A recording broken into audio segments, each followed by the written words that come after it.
So how do you deal with naysayers? That's what I'm talking about on today's Good Life Project Jam session.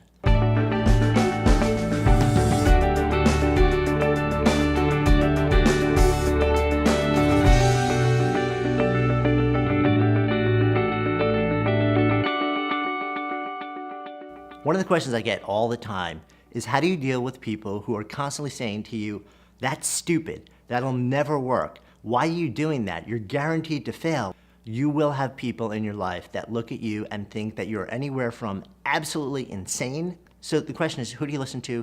Who do you just completely forget about?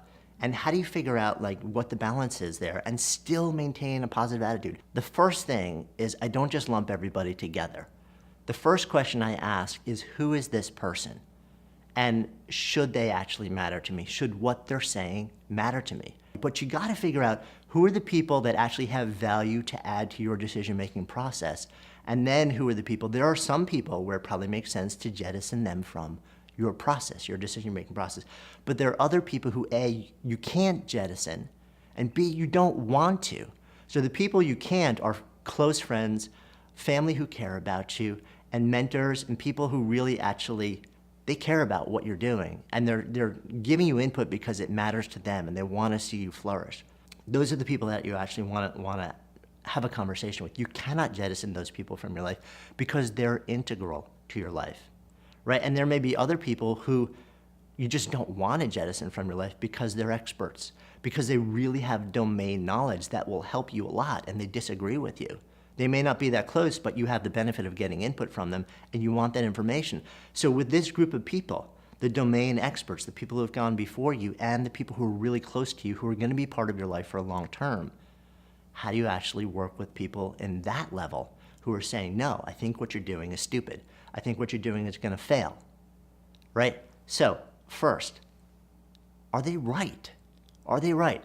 So as an artist, an entrepreneur, a maker, a creator, we get so wrapped up in our own heads trying to just, because we want to buy so deeply into the fact that this vision, this thing, is the right thing, it's gonna work. We feel it in our bones.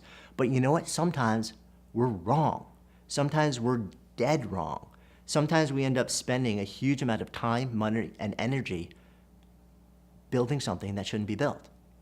And it could be weeks, months, years, decades I've seen later before you finally pull back and say, oh, all those people, I should have listened. So part of the thing is immediately trying to ask yourself, okay, where are these people coming from? And if somebody is out there and they've done this thing before you or pieces of it, or they have real expertise in an area and they're looking at it, ask them the question, what is your opinion based on? Not in a challenging, arrogant way like, well, what are your opinions based on? But in a real, curious way. Come from a place of curiosity. If somebody says, nah, that sucks, it's stupid, you shouldn't do it. Curiosity, right? No, that's really interesting. I'm curious, tell me why you feel that way. Is it just intuition? Is it self-talk? Are you responding to data? Because the data from those people you want. It may be, bundled with criticism, but the data you want.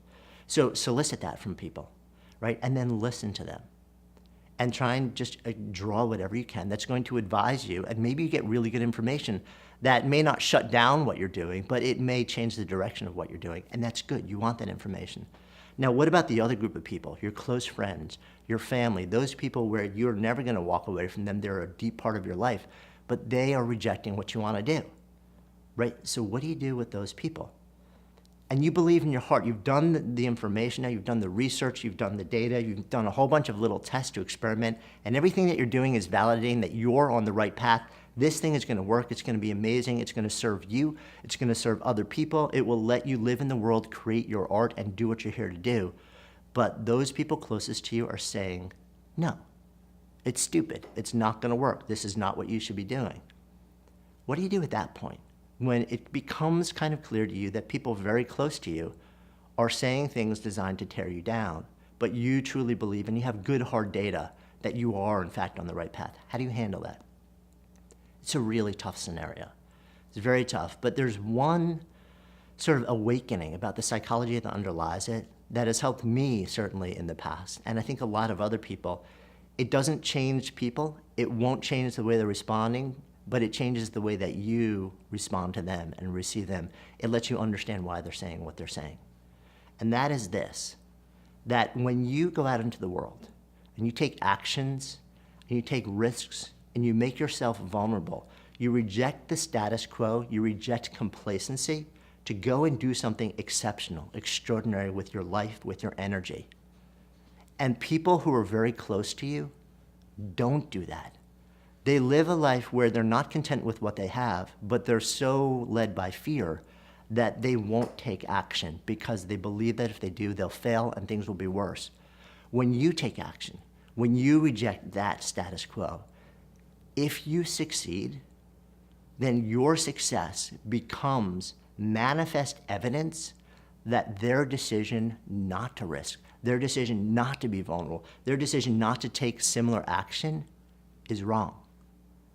And that is a really, really uncomfortable place for them to be because they have to see that and it becomes something that they cannot then ignore.